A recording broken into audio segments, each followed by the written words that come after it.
Good morning, Amy. How are you doing this morning? Good morning, Alexis. We are talking about the boundless optimism of Sagittarius season. How are you this morning? Good. Yeah, we were starting to kind of chat about Sagittarius season, and I think one of the big themes that we're both feeling is Venus. Oh. Venus has a lot to say, so I think we'll definitely have some stuff to talk about with Venus this podcast, which is perfect because as we enter Sagittarius season, and Venus has just left Sagittarius, November 5th she left, and entered Capricorn. It's a really good time to feel into our values and what is important to us, right? Venus is all of those things. So yeah, I think it's a perfect segue into Sagittarius season. And there's a lot more going on too, but that seems to be one of the big themes for sure. Venus goes retrograde in December. So there's a lot, a lot to chat about. I'm excited to dive in. It's super good. And Sagittarius season with the sun moving into Sag, there's this like boundlessness we can see so far, and it allows us to really dream into and recognize how far out we're able to dream, how far out we're able to allow our optimism and our joy to overflow. Sagittarius is ruled by Jupiter, and he is optimism. Yeah. Our boy Jupiter, he is like, bring me more. Yeah. And that's really important to hold on to. Like, I think the more we can hold on to our vision and have that perspective that like we are just in a very short period of time when we look at our lives, right? And because there can be a lot, especially we have 2 eclipses. There's just a lot that can bring us into the kind of the nitty gritty of what we're going through. And that's, you don't want to ignore that stuff. You want to be in it and have the perspective of knowing that there is a reason it's all happening, right? There is this bigger and more beautiful dream that you're moving towards. And that is Sagittarius season, which the sun enters Sag on November 21st. So that's when the sun will move in and we'll move into Sagittarius season officially. Open roads, people. Yeah. Open roads. And that happens when we're between those 2 eclipses. So we're in that eclipse portal. We talked about it in our last podcast. And if you want to hear more about like the end of November and that first eclipse, we talk about that in episode number 24. But when we enter Sagittarius season, we'll be in between those 2 eclipses. So the first eclipse was November 19th, and then the next will be December 4th. So it's that 2-week period between that full and new moon where we're in this really potent portal, where there's a lot of shifting and changing. And so that's important to remember. Like I said, like it's important to hold that vision and kind of why we're going through this, right? Like when you want something or desire something and you commit to something, it takes a daily effort and reminding yourself of why you're committing and why you want this. So that's really important as we move through that eclipse portal to really hold that vision. Yeah, reaching our highest potential requires effort, requires day to day. How am I going to show up in this moment? Am I going to hold that and reach toward it? There is a blueberry god in Finnish. I'm not even going to attempt to pronounce his Finnish name because that is outside my scope of practice. But there's a blueberry god, and part of his legend is that during the cold season, he's not a warrior god. He is an abundance god, and he made the blueberries grow so big that they could feed entire villages. So it's that boundless possibilities. What can we reach for? What can we set up our visioning towards to build toward, which brings us back to Venus in Capricorn, because she is really calling on us these next 4 months from the time she moved into Capricorn on November 5th until the time she moves out March 6th. That's right. She is hunkering down in Capricorn, asking us to really do a deep accounting and an audit on what are our values. Are our values matching up with how we're expressing? I think about the people I hear who talk about how they want to support small businesses, support small businesses, support small businesses, and then they shop at Amazon. There's no alignment there. There's no integrity there. You're not living out your values. And if you're not living out your values, you cannot build the life that's going to be aligned to support you. And that is so what this is feeling like. We can have this boundlessness of Sagittarius. And to do that, we need to be in integrity. We need to be in alignment with our words and our actions. And I know that Venus is moving into her shadow before she goes retrograde. And it's just, yes, feeling the Venus, feeling the need to really find the alignment. Am I walking my talk? Yeah. And that's the thing with having visions and having these dreams too, is we have to take the actions in between.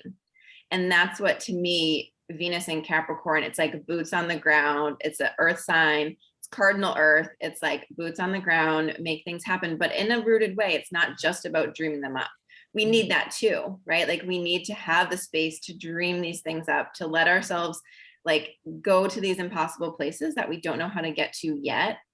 And Venus in Capricorn brings you have to take action towards it, even if it's little actions and you have no idea how it's ever gonna like add up. You still have to take the actions. And that's why, some people say, oh, like vision boards don't work. Well, it's important to have a visual or a totem or something written down or a reminder, something like that's like, this is my dream. But yeah, it won't work if you don't take actions towards it. If you just have it like, on your refrigerator and you're like, that's a pretty dream, that's beautiful. And it might make you happy in those moments, but you also have to take action towards them. And so I feel like that's the combination of the Sagittarius visioning and Venus in Capricorn. It's really powerful. And we talked about how she's in Capricorn for an extended stay because of her retrograde. There's potency there for sure. Yeah. And I just, vision boards, I love them. And the airy fairy, it's all love and light thing that happens. Yeah, you have to actually put in it doesn't necessarily need to be blood, sweat, and tears.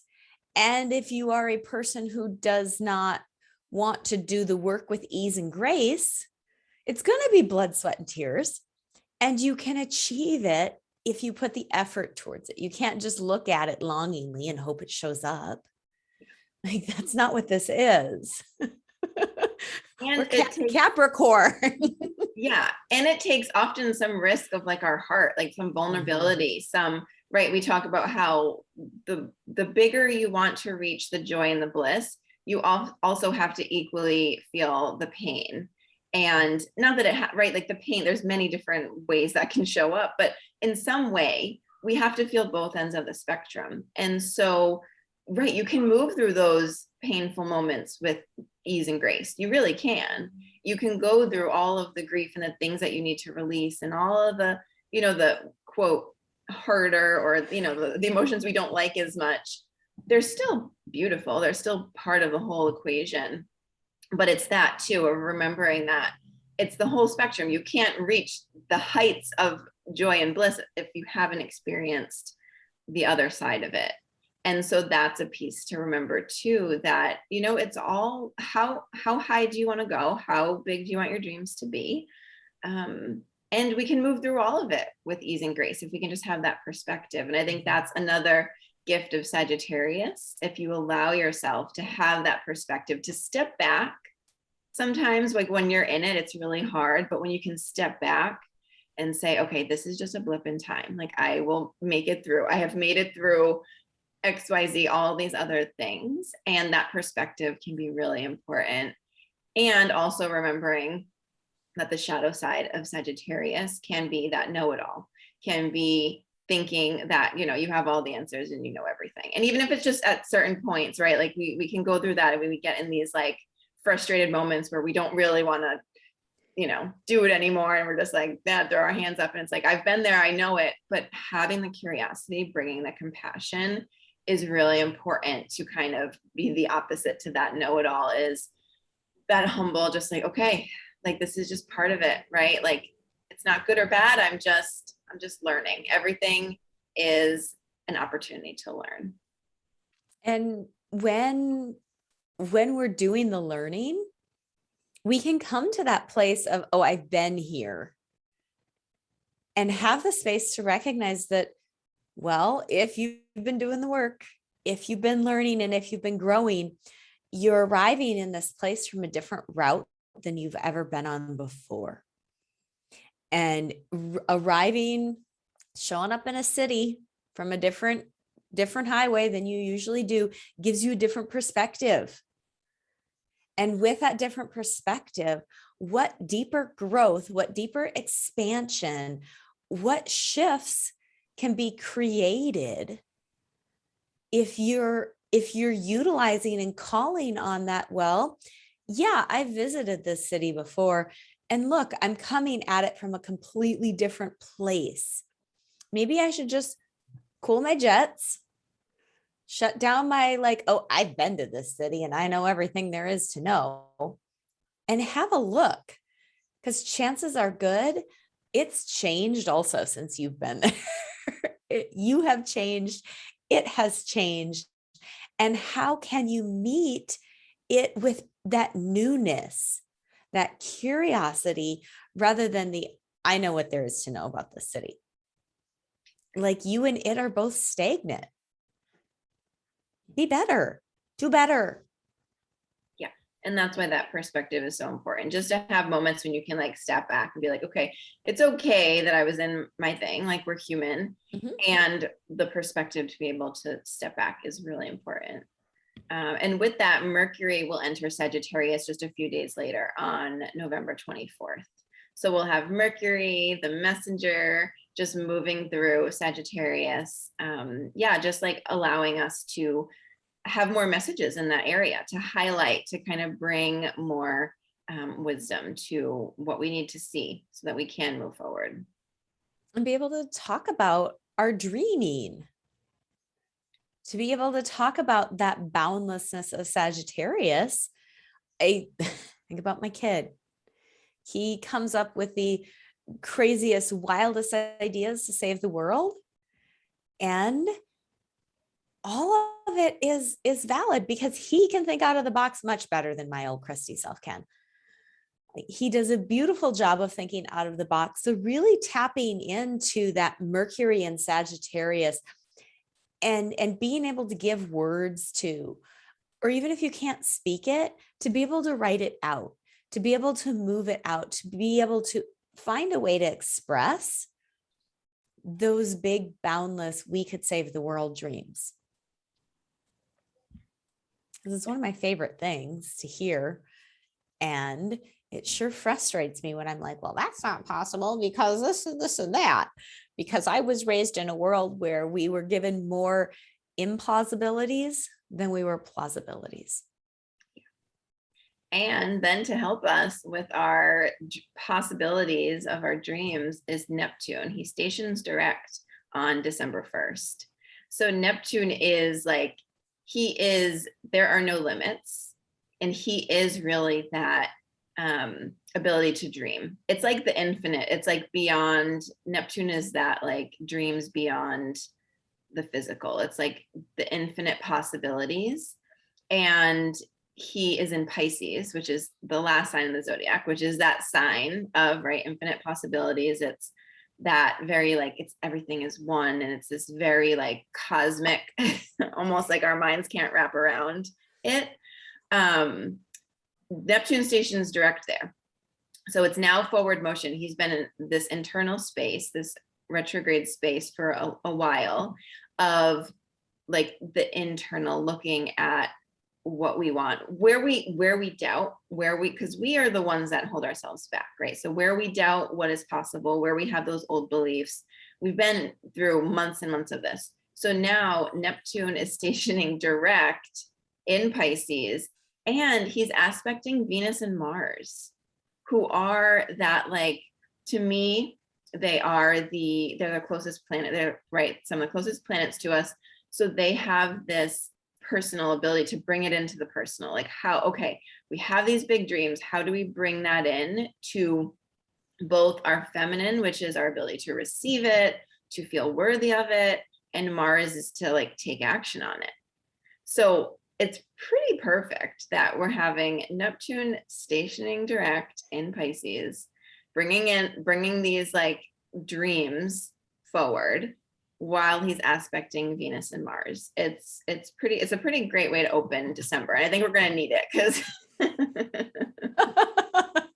we're still going to be in that eclipse portal, right? We're going to be in that time, that tense time, or it can be tense. It can also be beautiful.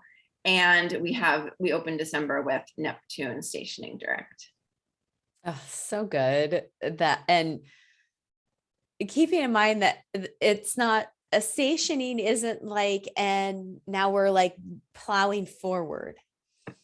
When these planets station, it takes some time for the energy to shift. And it also takes time for it to move back through territory it's already been in to get us into new territory. The eclipse portal oftentimes to me feels like a peduncle of a funnel. So you've got your funnel, everything's super big, and then the eclipse happens and things get a little restricted. It's the peduncle is the skinny part of the funnel. And you go through the peduncle and then you get to the other eclipse, and peduncle is such a ridiculous word, isn't it? And then you get to the other side of the eclipse and the funnel opens up again.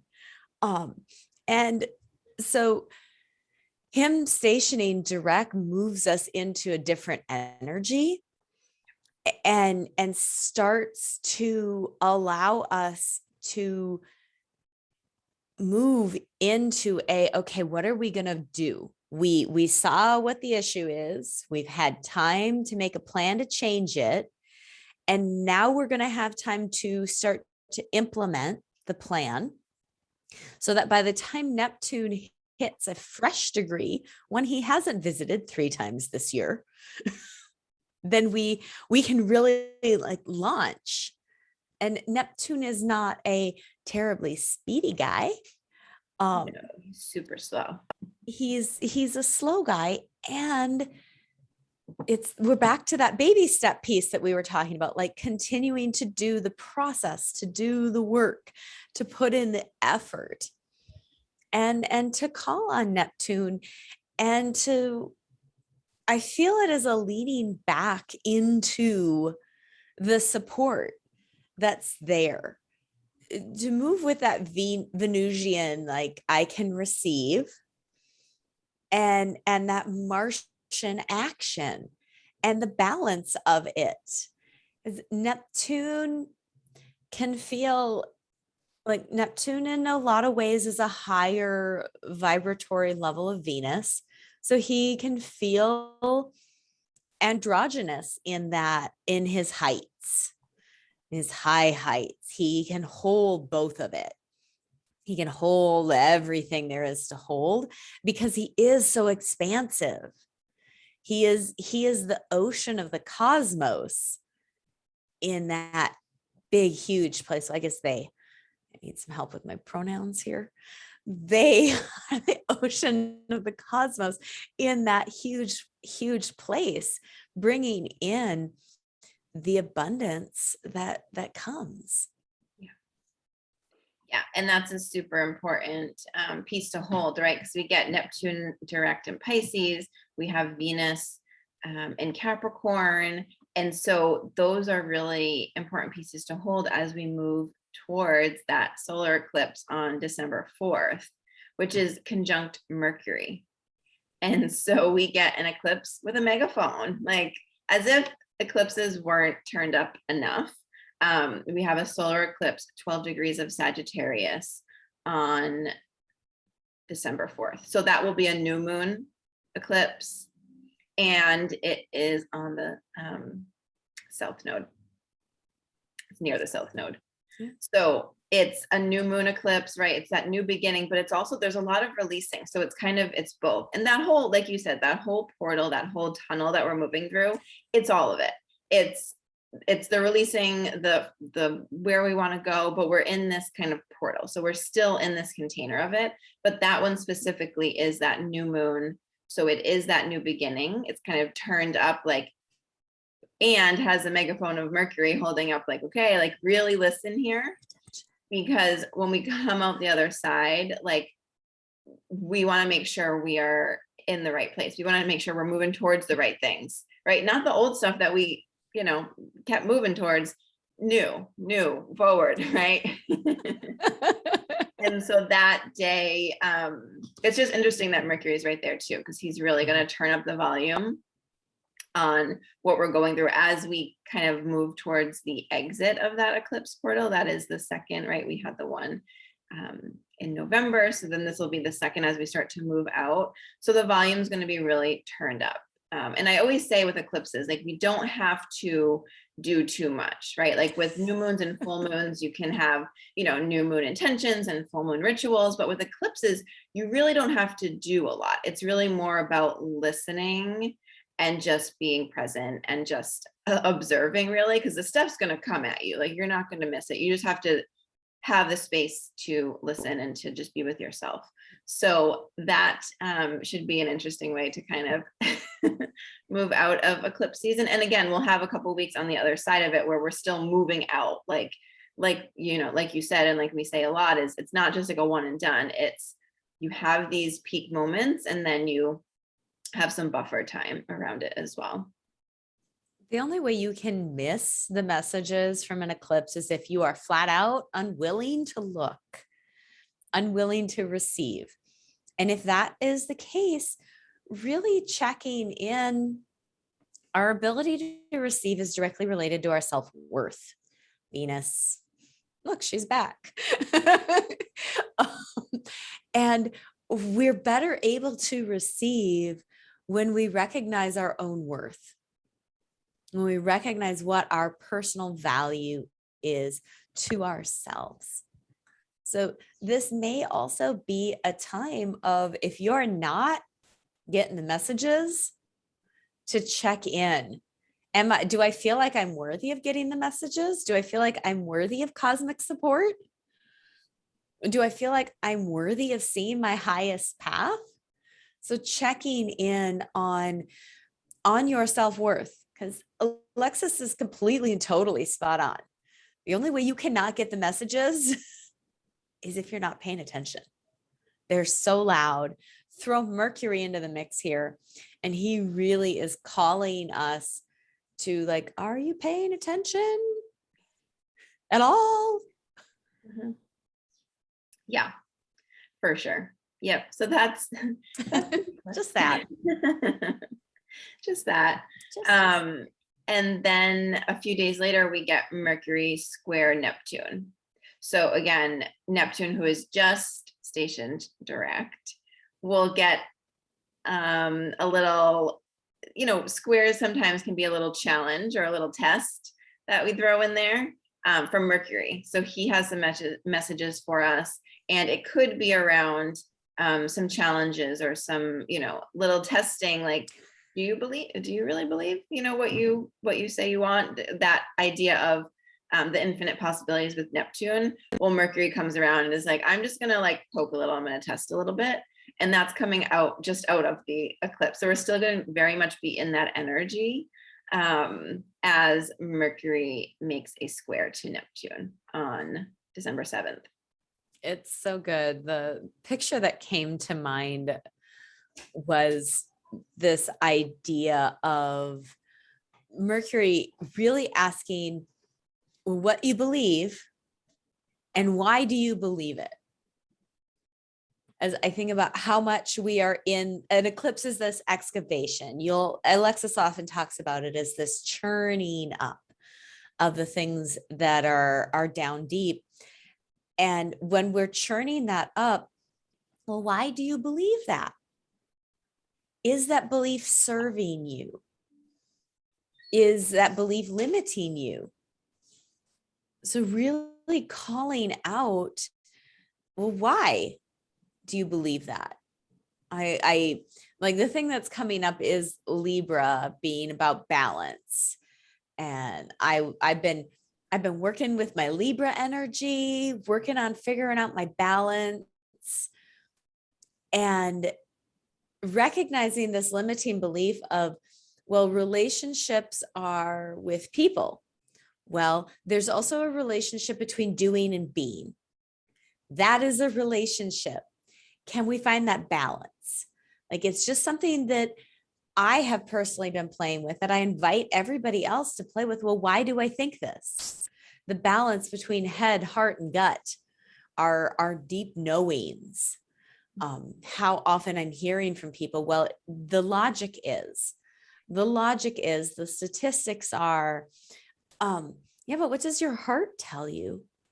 And what does your deep gut tell you? Because there's a balance point also in that. And if we're just moving from one place, we're missing all of the opportunities. My favorite way to think of a square is for people that sit in a chair with their feet on the floor and their knees nicely bent at a 90-degree angle. That's a square. We can have conflicting energy between our thighs at rest and our legs, which is the knee down, for us anatomy and physiology geeks. They can be having a conflict. They can be having like, well, why aren't we working together? And when those two energies from those different points work together, it can straighten up. It can help us stand up, which helps us overcome the challenge. So I love thinking of squares that way, as this beautiful opportunity to work what can feel like these two conflicting energies, to bring them together in a synastry that moves us up and over, to overcome the obstacle, to raise our energy above what the challenge is. Right. And that's why it's important to pay attention, because often these are unconscious beliefs, right? Where they're just there, they're kind of under the surface. And when we bring attention to them, we can either play into them and continue to live that out, or we can shift them and change them. And so that's an invitation around that time too, with Mercury squaring Neptune, is to shift some of that, which may already be coming up through this eclipse season, through this period of time, right? It may be things that have already been working their way up. And that's the beauty of Neptune and the visioning and the holding your dreams, because that's the thing with being a visionary, is it hasn't happened before. So that's the whole point. Like, there's not a book written, and you yourself haven't done it. Even if there's been something or someone that's done something along the lines of what you think it might look like, it's not going to be, because it's yours and you haven't done it yet. Mm-hmm. And so that's the, where the doubt comes in, because we don't know how, or right, like it hasn't been done before. But that's the whole point. That's how things move forward and how we evolve. And so that is that, the invitation that day is to allow the doubts to come up, because it's important to see them. Because once we can shift them and see them, then we can know what we're working with. Otherwise, they're just running the show, right? They're just kind of running the show behind it, and you don't really know, like, they're right. It's the man behind the curtain. It's Neptune, the man behind the curtain. Yeah, because and the shadow side of Neptune can be the numbing out, the like going the whole opposite direction of like not wanting to see, like the addictions and the things that can cloud and cover where you really want to go, and they're just, that makes a whole mess. So paying attention to that too, like, because you can get caught in that, like in the doubts, and then you want to numb out and you want to ignore the, what's coming up. And so then you can go down that route. And that's the shadow side of Neptune, is the addiction and the kind of veil over things where things are just really confusing. And so to be able to utilize Neptune in his highest is to and Mercury, it feels like that day is supportive to bring the messages and listen and say, okay, this is great. I get to work with this and look at it as a positive rather than as a really horrible thing.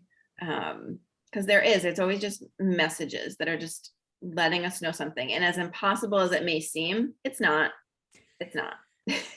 It wouldn't be coming up, right, if there wasn't a purpose for it and there wasn't something that you could work through. So it is a challenge to hold your center and hold what you believe and what your vision is, and to be open to other points of view, more information from inside.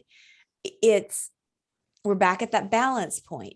How do you find your center and hold it? This is my vision. This is where I'm going. And to be open. It's not either or, it's both and. I can hold my center, I can hold my beliefs, and I can hold them loosely enough that I can shift and I can change. And I can be like, oh, well, 5 minutes ago, I believed that thing. And then I got some new information. And that new information allowed me to shift. And it wasn't a huge shift. And at the same time, it feels like a big shift because I had to drop off and release this thing that I was carrying with me that I thought was really serving me. So it's both and. It's staying in our center and knowing ourselves well enough to hold ourselves, but to hold it loosely, like no death grips here. Death grips are not a good plan. Like holding it loosely and holding it gently so that as there's more information coming in, we can meet it with curiosity from a place of learning. We're back to that sun in Sagittarius. Sun in Sagittarius can, as Alexis said, be that know-it-all and hold itself too tightly and hold itself really closed because I know it all. And when we can let go and be like, I know what I know right now for me, keywords, and I want to be curious about what else there is because I know I don't know it all. There's a whole universe out there and I know like this much. So being curious and having a loose hold on that center. And at the same time, we have Mars square Jupiter. So the very next day that goes exact, but it's happening right all at the same time, where we have Mercury squaring Neptune and Mars squaring Jupiter, who Mars is going to bring that activation. And Jupiter, who's the ruler of Sagittarius, is this he just wants everything to be bigger and expansive. And so that energy comes in that day. So for those who are really holding tight onto their old beliefs, it can feel really challenging and shattering. For those who are holding that curiosity, it can feel really expansive, right? And so that's even just a question for yourself of knowing, does this bring me expansion or contraction? Because your dreams will bring you expansion, right? And then you can worry about all the other stuff, like all the doubts and all the, all the details later. But does it bring you expansion? Okay, just breathe into that, right? Because we can get really caught up in the details. And if it brings you contraction, then it's not for you. That's okay. Like we're also trying to clear out the stuff that's not for us. And so that day is going to be very activating. Mars always brings a fieriness. And again, they're squaring. So they're bringing that challenge to each other. And he'll be in Scorpio squaring Jupiter and Aquarius. So there's some depth there. And Aquarius is like the heights. It's the revolutionary. So there's definitely some big energy. If you feel into just those four, we have Mercury in Sag, Neptune in Pisces, Mars in Scorpio, which also has a fieriness to it. Even though it's a water sign, it has a fieriness to it. And Jupiter in Aquarius, like very big energies, but it also is, they're on all different parts of the field, right? So having that center, really important. because it can feel like, oh my gosh, I'm getting pulled all over the place. And that's really, that energy is going to be there for that eclipse, that December 4th eclipse. So again, that's why that eclipse feels big, because all of this is happening. They just hit exact a couple of days following the eclipse. When we look at those four energies, Mars is at home in Scorpio. That's one of his like home stomping grounds. He feels good in Scorpio. And Scorpio has this like in Mars and Scorpio, there's this action towards inquiry. Like, how can I find out more information? There's this private detective, like this hat, trench coat thing going on with Mars here. There can also be an accounting, an auditing, a sense of, am I taking action with balance? And Neptune is at home in Pisces. So these two planets are hanging out in home territory. So they're additionally juiced. When you think about when you're on your home stomping ground, how that gives you a sense of confidence. It gives you an energy boost. It gives you a way to feel more like, bam, here I am. And so just feeling into that Mars, he wants to know what's going on. Because Scorpio, yes, I agree. Scorpio is like water on fire. Yeah. Like whoosh. I think about hearing about fire water, which is what they used to call whiskey. It's fire water. That's, Outlander, Jamie. And just feeling into really nourishing your curiosity, nourishing that accountability, because accountability is so important. And Jupiter is bringing in a great, big, huge expansion of innovation. So Aquarius is our sign of the innovator, of what could be if we just reached a little further outside of our own sense of smallness. And we are magnificently small. Like, number one, our lives are just this blip in the great cosmic over existence. And it's okay to be small and to know that, if a butterfly flaps its wings on one side of the world, it can be a tsunami on the other side. Small micro moments, small micro movements, the words that we choose, the things that we say, how we show up, and how much of our presence shows up can be the Jupiter piece. It can be the abundance that is fueling the innovation.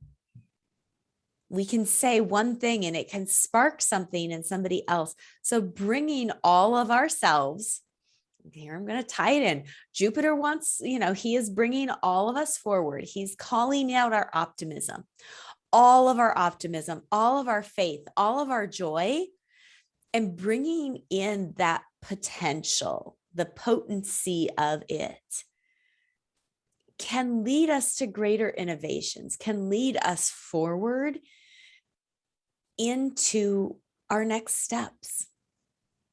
Yeah. Love me some Jupiter.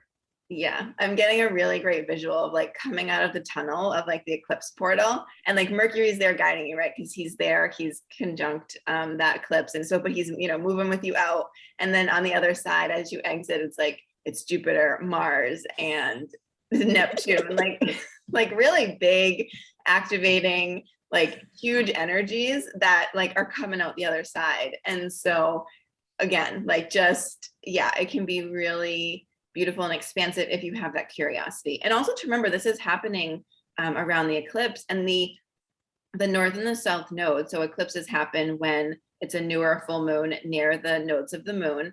So the north and the south node, they're getting ready to shift. This is their last month really in Gemini and Sagittarius. They will shift in January 2022. So we also have that reminder too. The North Node is in Gemini, like curiosity. And it's at that, like, you know, that beginning degree where it's like really just like reminding us, like, just be curious. Like these guys at the end, it might look like, whoa, what's going to happen when I come out of this tunnel? Just be curious, be like super curious, because this is one of the last months we have with Gemini, North Node in Gemini. So that's just another piece to hold of like that curiosity, that you know, that big curiosity is the key here. And you keep using portal instead of peduncle. I like portal. Peduncle can be yours. I think that's, yeah, you do it very well. But then now we can start to talk about Venus, because Venus, who has been just there the whole time, she's in Capricorn, like her boots on the ground, she's like ready. She's traded like her elegant dress. I always imagine like Venus and just like this very silky, like elegant dress, but she's traded it. She has like, you know, she's got her boots and her like, what she's always looks fabulous. So looks super fashionable, but she has her boots and she's like, okay, let's go. She on December 11th forms a conjunction with Pluto in Capricorn. And this is important because when she goes retrograde, she's going to be in conjunction with Pluto. And also, just to go back a little bit, because we did mention Venus in her shadow. So she's in her shadow when she basically is transiting the degree that she will be in for her retrograde.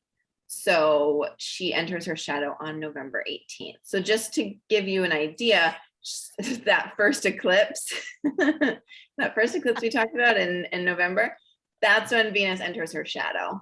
So she's already gonna, like, she's got her boots on, she's already like, all right guys, like, here we go, like, listen up, these are some just I'm just gonna nicely, like, you know, sprinkle them around, but this is what we're gonna be doing, like, this is gonna be the agenda for the retrograde, right? Like, she's like her executive in Capricorn. She's like, right, got her like fashionista boots, and she's just like, this is the agenda for the retrograde, so just listen up. I'm like dying over here. I'm like crying. Yes, I am seeing this. She's got these like her boots are very fashionable, and there's like this kick-ass aspect to them. Yeah, they're like steel-toed fashion boots. Yeah. Because she is not. I'm like crying. She is not messing around. No. You know, she looks beautiful in her work clothes. Mm-hmm. And she's this general contractor of this building site. And she's got, you know, she's got her little iPad or her Chromebook or whatever it is she's using. It's guaranteed it's the highest tech available, and it's beautiful. It's like shiny. It's just lovely, and it's clean and spotless. And she has got all the plans on there, and she is taking notes, and she's probably got a couple assistants all beautifully dressed following her around. Because yes, Capricorn is this like CEO, we're going to make it happen. And Venus is embodying that. She is going to make this happen. And it's like the boots on the ground. It's the CEO that does the work, not just the guy that goes out and plays golf. It's actually like there's work to be done here. And she takes pleasure in doing it. She is finding pleasure and delight and sensual delight in picking out the tiles. How is this going to feel under her feet? You know, she's building something, and she wants to know how what she's building is going to feel. So yeah, I love it. I'm done crying now. No, I love it. It's a great visual. And so that's that whole period where she's dropping these hints, right? She's just in the like planning phase, but in the retrograde is when she like really kind of digs in. So from that whole period around November 18th, which is that first eclipse, so that whole eclipse portal, she's just dropping her hints, coming out the other side. And then November 11th, which is about a week before her retrograde, she joins up with Pluto. And when these two get together, like yeah, he is the transformation, evolution. Like, if we're gonna go, like, let's go deep. Like, we're not just gonna redo, we're gonna like gut and like completely rebuild. And so when these two get together, yeah, there's no stopping them. No, our lord of our underworld lord of transformation is recognizing that, well, it's the question of, is this, can we renovate, or do we have to do a full tear down and rebuild? And if we're going to do a full tear down and rebuild, how do we build it in a way that meets our values? Like, let's transform this in a way that elevates it. And to transform it, what do we have to get rid of? Like, what do we have to transform? What do we have to, like, whoosh, shush us out of here. Get this out of here. Burn it down. Because keeping in mind that Venus is also out of bounds while she's in her shadow. So she does have this whole, like, burn it all down. Or since she's in Capricorn rather than Sagittarius, which is an earth sign, she's more like, tear it all down. Like, get the earth movers in here and get this gone. Because this isn't working anymore, people. It's not working anymore. It needs a good foundation. And so these are things also that over the last few years we've been working on, right? So it's really looking at the foundation of things. And if it's a strong foundation, then great, we can build on that. But sometimes we need to look into the foundation, and sometimes there's some little cracks and there's some stuff that we need to fix in the foundation. And that's that like depth of it, where we're really looking in deep, because she's going to be going retrograde, which is that introspective looking within all the places where right. And these are all things that have been coming up and that we've been working with, but we just get a chance to go deep. Right. And so that retrograde starts on December 19th. She'll be conjunct Pluto when she goes retrograde, and she goes into the basement, right? It's like that underworld feel, because she goes, we can't see her in the sky either. Well, that's when she starts to disappear. It's like she starts to make her descent. And then in January, she'll hit her point where she starts a new cycle and you can't see her at all, but she starts to make her descent with her retrograde. And that's when she starts to be like, okay, we're gonna go deep. We're going to the basement, we're looking at the foundations. Like, I don't mess around. And so all the stuff like that can come up when, we're going through this, can be all of those old doubts, and those, especially around self-worth, especially around like our bodies and just our physical nature, because these bodies are beautiful. They are what allow us to walk through the world. And so anything that we are even just like a little bit, not loving on, that's the stuff that's going to get louder during the retrograde. And again, it's all so that we can rebuild from like a better, beautiful place. We get to come out of the retrograde. Her retrograde's about 40 days. We get to come out on the other side, like totally refreshed. We have, it's that ascent, like, oh great, we get to be that radiant, because we've done the deep work. We've done the kind of 40 days of looking within and really, giving ourselves that time, right? It also doesn't have to be all like, nitty gritty. It can be a really beautiful time where we're just like, yeah, I'm going to take some time to nourish myself, that self-love, and it comes the time, it's around the holidays. So, right, like there's probably going to be extra challenges there. We're going to be around our families, who they will show you all the, all the little patterns, all the stuff, like they will poke at you for sure. If they don't, they're likely not doing their jobs. Pluto carries a thread about power, money, our value. Venus, power, money, values. Anybody seen the connection here? And they're going to hang out. They're going to hang out for a while. Yeah. And money is a big one too, with that abundance and that whole piece. Because right, they're very much, they're on the same page. That's why I feel like they're working as a team, and they're like, they're both in Capricorn. So they're both in that like CEO mode. Like we're gonna make things happen from a place of love, because we know how beautiful and how amazing it can be. So we're just gonna, really go to work so that it can be that. Then the next day we have the sun squaring Neptune. So again, we get What is Neptune. the date of that? The 12th, December 12th. So we get sun squaring Neptune. So we get that illumination. Again, all of these themes like are very related when we talk about the possibilities and our self-worth. And right, and this is all just before going into the retrograde, because again, her retrograde is December 19th. So we're going back a little bit to that. Venus and Pluto were conjunct on the 11th. And then the next day we have the sun and Neptune, kind of bringing that illumination of, again, where those challenges have come up, because again, we had Mercury squaring Neptune earlier. So now we get the sun like bringing illumination to it. Like, okay, maybe here's that last little corner you didn't see, or here's a way that like you really are able to shine in your beliefs, like bringing illumination in some way that day. So good. So good. I'm feeling pretty excited about this year-end piece. And even with, we still have the Saturn Uranus square, the third of that. And that is just, it's been an overarching theme in 2021. And we're going exact for the third time in December.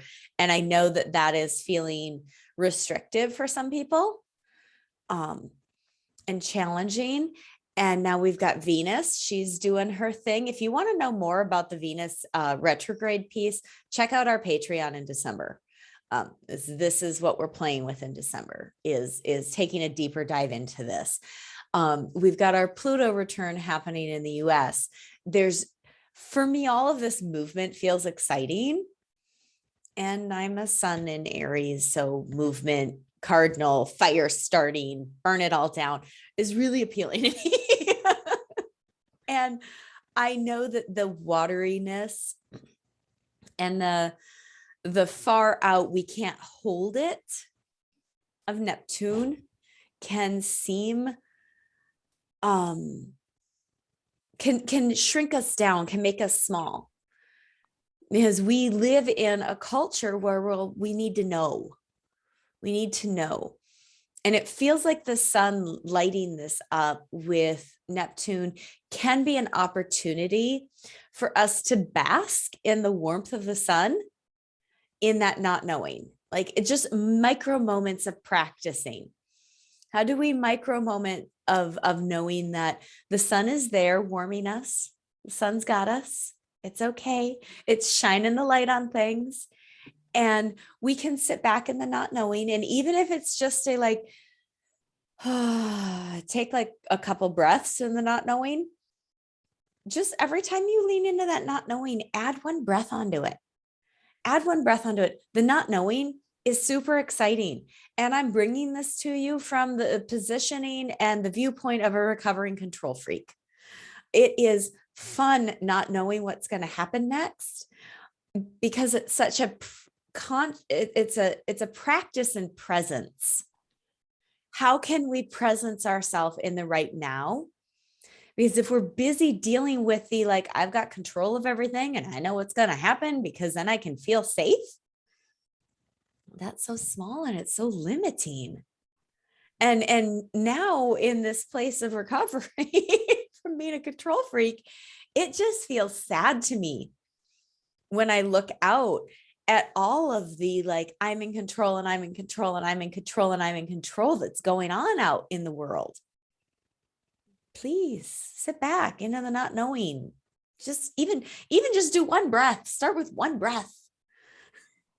Yeah. And a question to ask might be, because when you're in that control, it feels constricting. Like it just does. When you are in that anxiety, like overwhelmed, it's constricting.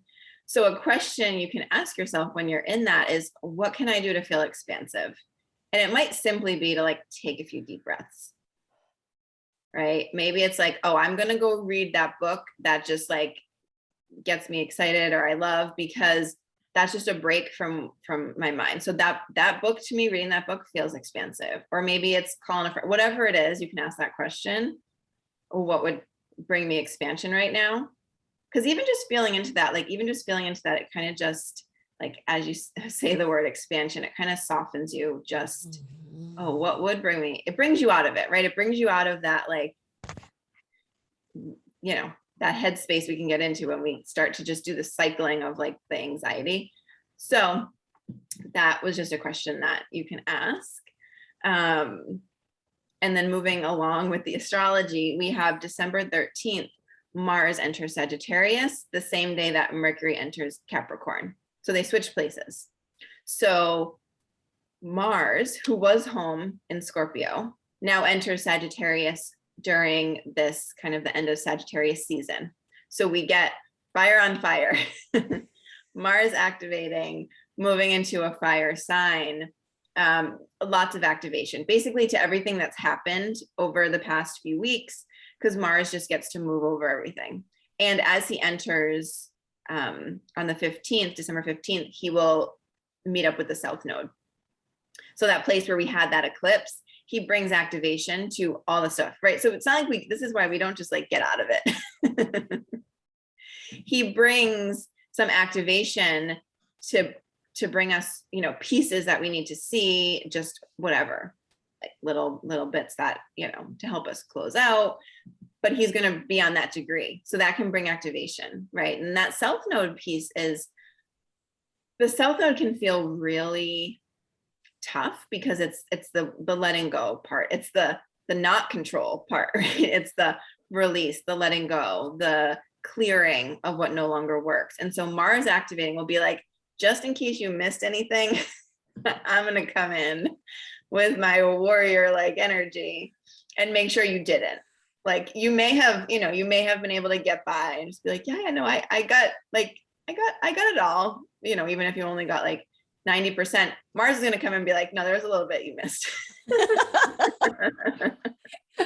So Mars activating all the stuff. I mean, that phrase, it encapsulates it so beautifully. Mars activating all the stuff. Like right there. Yeah. And the same day that Mercury moves out of Sagittarius, right? So they kind of switch places. Mercury moves out of Sagittarius and into Capricorn. So he gets to go meet up with Venus and Pluto eventually. He'll just be moving in then, but he gets to enter into that CEO space where all the stuff is going down. Mercury moves in. So don't worry, more to come from Mercury as the month goes.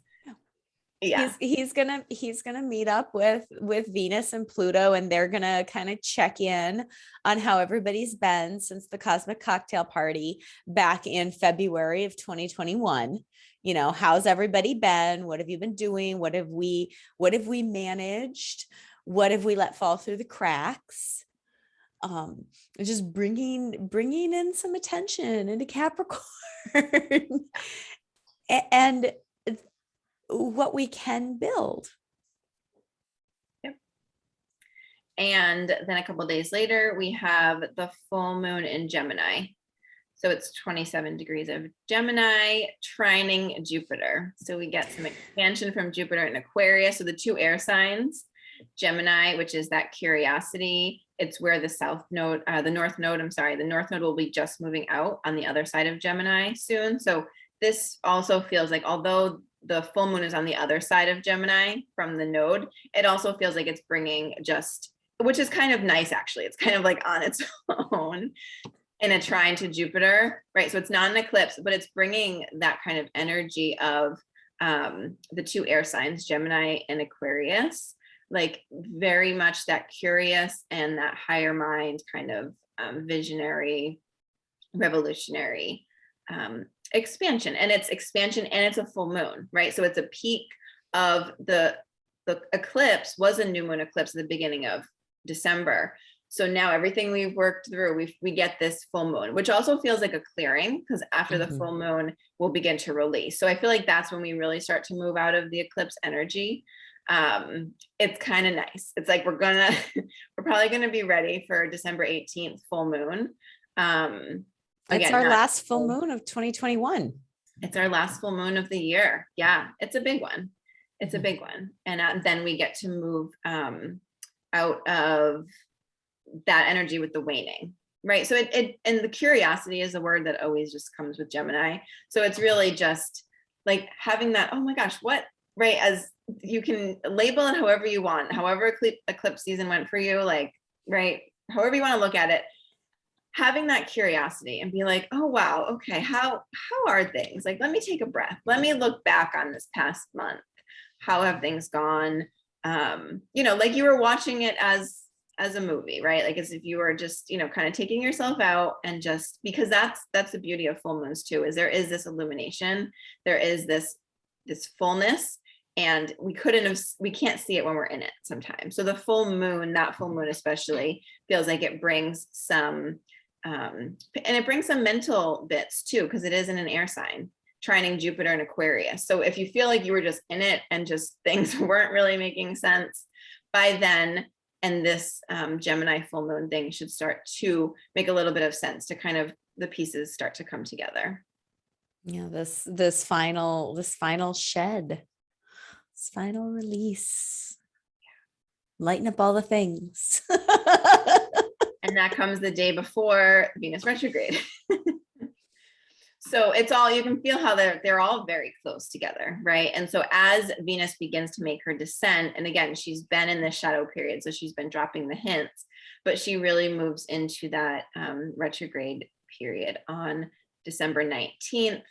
And to feel into as well, her cycle, she retrogrades about every 18 to 19 months. So the last time that she was retrograde and also began her new cycle, because she begins her cycle in the middle of the retrograde, was the summer 2020.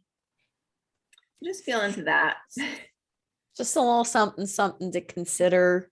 Just that whole cycle, that she's now going to be starting a new cycle in January.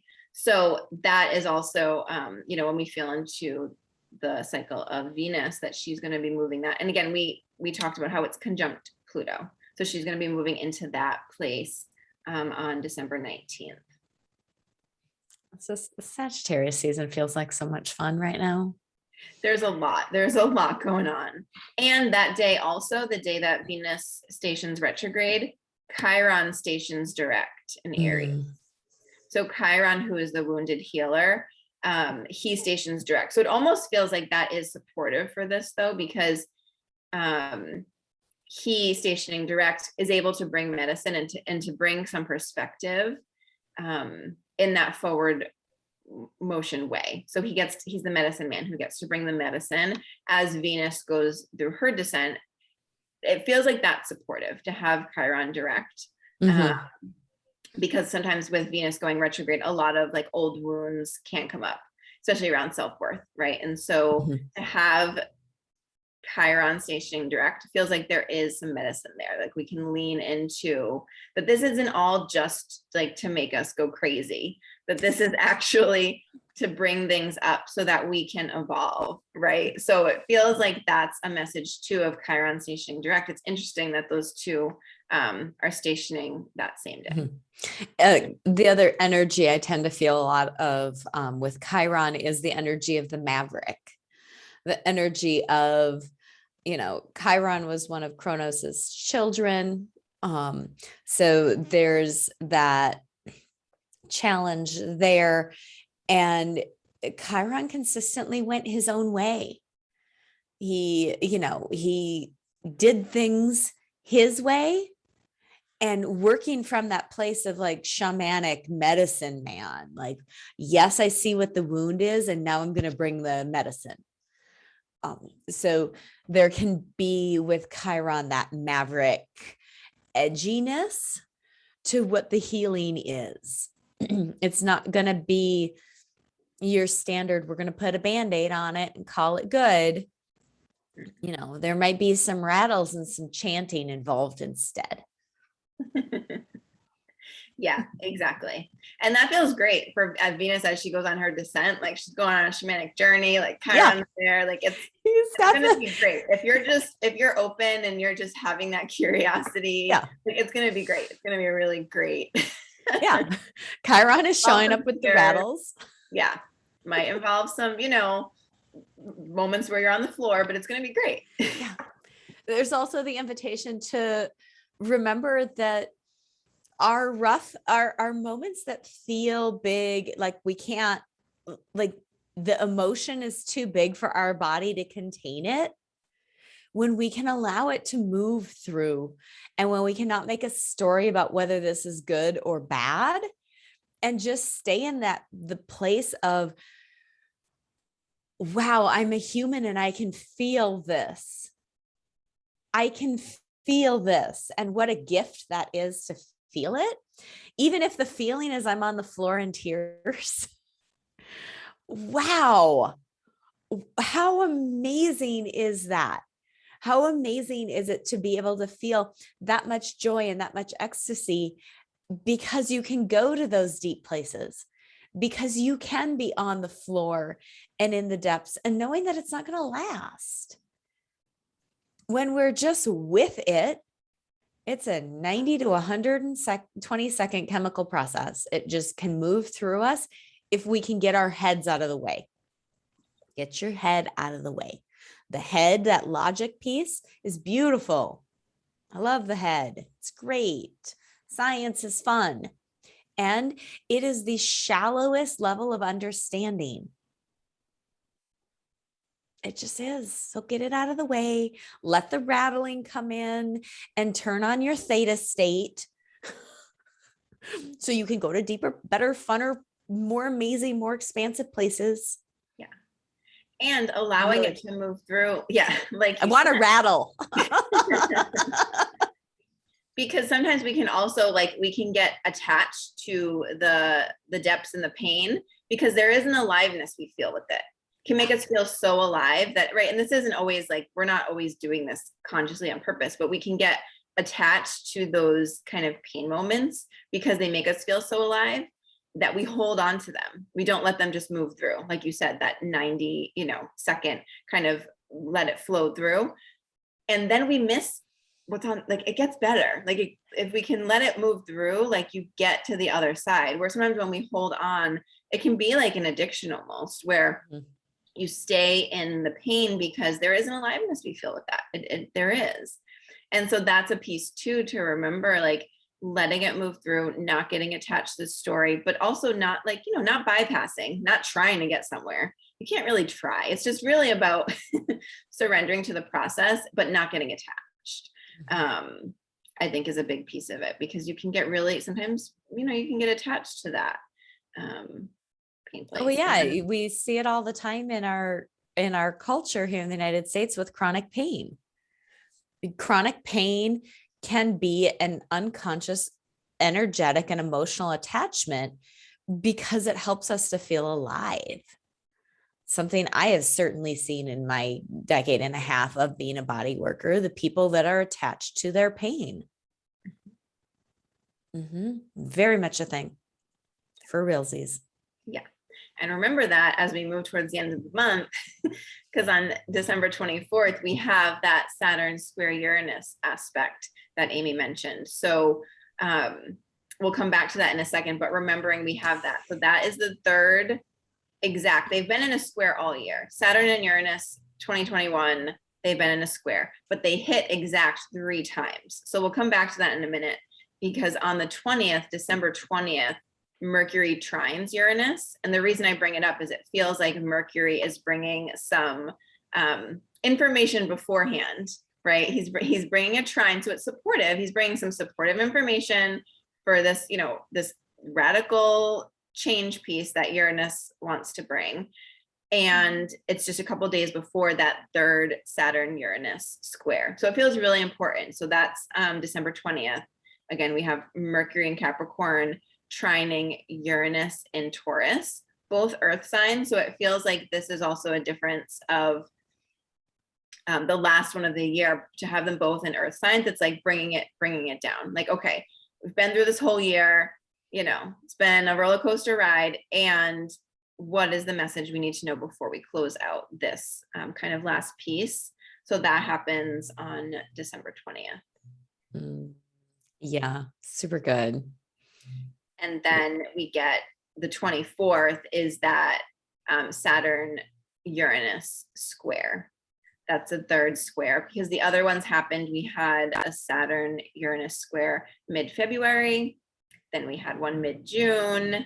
And again, feeling back into that June time, because that was when we were going through some eclipses as well. Like in the summers when we had a couple, the 2 eclipses earlier in the year.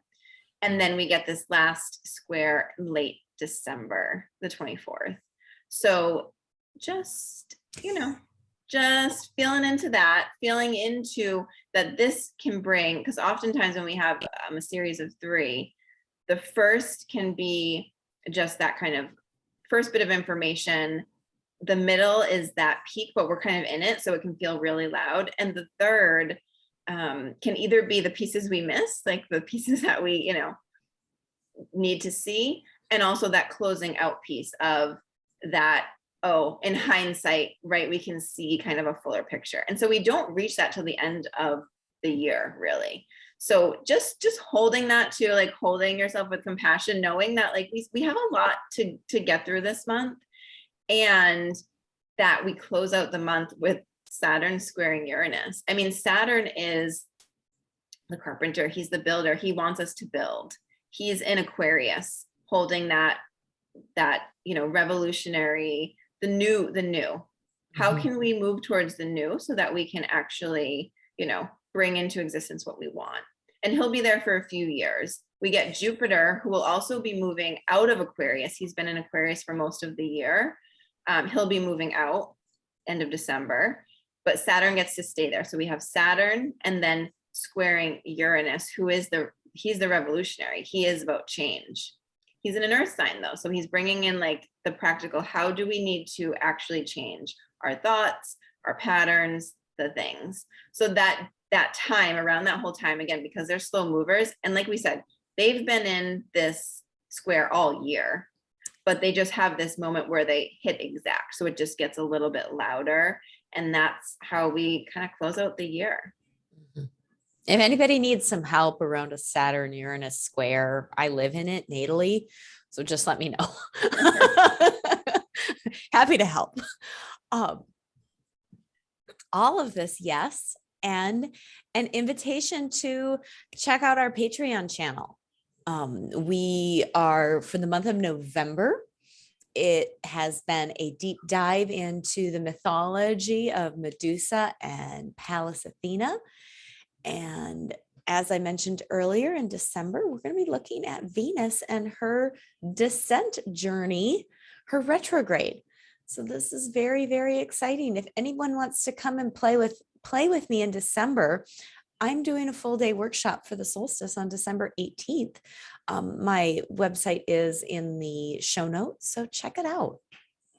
Any last pieces, Alexis? Also, we talked a lot about Venus, but you can see Venus in the evening sky right now, and she's really bright. She will reach really bright beginning of December. So check her out before, because she will go away and then switch into the morning sky.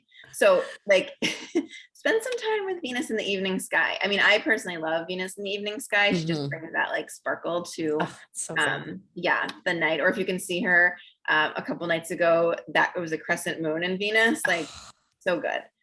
So spend some time on a clear night looking at Venus too. She's going to be at her brightest as we move through the beginning of December before she disappears from the night sky. So yeah, that just as a piece too, because I think there is something when we can visually see these planets that, we talk about, but when you can see them and you can just feel it, you're like, oh yeah, she's pretty sparkly. She's pretty magical.